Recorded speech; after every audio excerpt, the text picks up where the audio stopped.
It's Breaking the News. I'm Janice Shortle. It's that time of year when people start to shop for their health insurance for next year. But for nearly 1 million people in our state, open enrollment is going to come with some major sticker shock. Information out today just came, and it's not just a coincidence that it came on the first day of the federal shutdown. To talk about all of this stuff that affects you in a big way, here's Kent. Yeah, Jana, the premium increases announced today apply to those who shop for plans on the MNsure marketplace and to seniors who rely on Medicare Advantage plans. Tax credits to offset those increases are a key sticking point in this government shutdown, but they won't fix everything.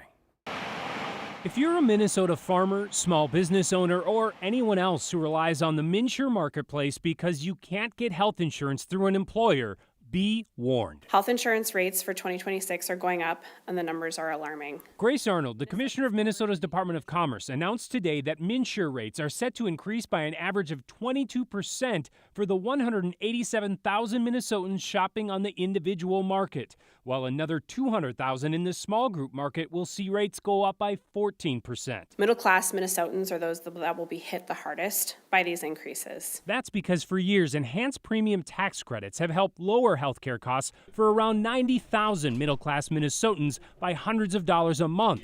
But they're now set to expire next year unless Congress acts. We've seen our uninsured rate in Minnesota drop over the last few years, I think in large part due to those tax credits. More people than ever before, more middle-class families can afford health insurance. This increased rates on our health insurance couldn't come at a worse time. Gary Werdish is president of the Minnesota Farmers Union. He says many grain farmers are already struggling with negative cash flow due to the loss of soybean exports to China. And now many are facing higher premiums and the loss of that tax credit. A certain number of farmers are going to be faced with the decision, do I just drop my health insurance at all because I can't afford it?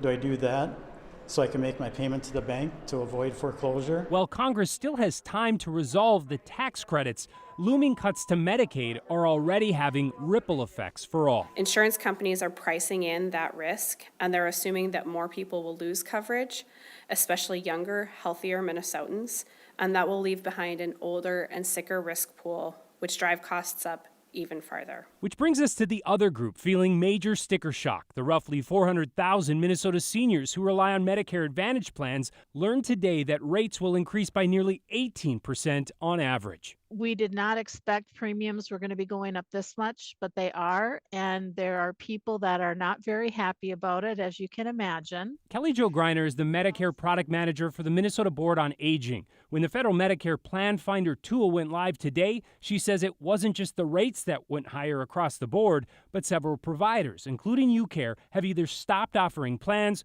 or scaled them back. So helping people find a plan that they can afford, that their provider participates in, is probably going to be more challenging this year than it has in past years. Now, because of all the changes to both Medicare plans and to MNsure, those I spoke to say it's critical not to simply renew coverage this year without doing your research. The state has specialists available to help answer questions and compare plans. And we've got information on KARE11.com, Jana.